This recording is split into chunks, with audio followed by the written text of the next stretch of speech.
மானே, நீ நென்னலை நாளை வந்துங்களை நானே எழுப்புவன் என்றலும் நானாமே.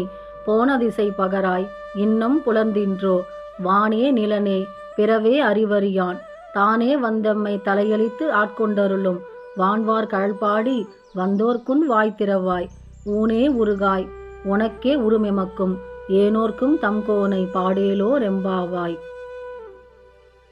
தோழியே, மான் போன்று அழகியவளே, நீ நேற்று நாளை உங்களை நானே வந்து எழுப்புகிறேன் என்று கூறிவிட்டு வெட்கமே இல்லாமல் இன்று எங்கு போய்விட்டாய்?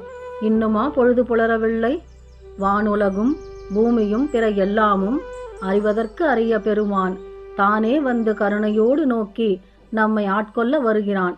அவனுடைய வானென்ன பெரிய நெடிய கழலடிகளை பாடி வந்த எமக்கு பதில் சொல்.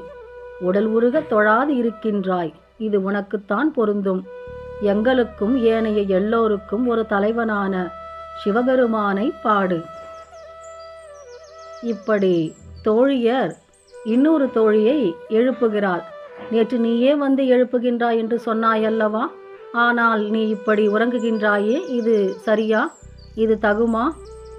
வானென்ன நெடிய சிவபெருமானுடைய காலடிகளை பணிந்து நாம் அவனை பாடி தொழ வேண்டும் அல்லவா? அதற்காக எழுந்திரு தோழியே என்று தோழியை துயிலெழுப்புகின்றாள் இன்னொரு தோழி. இதை அழகாக விளக்குகின்றாள் மாணிக்க வாசக பெருமான். ஓம் நமச்சிவாய.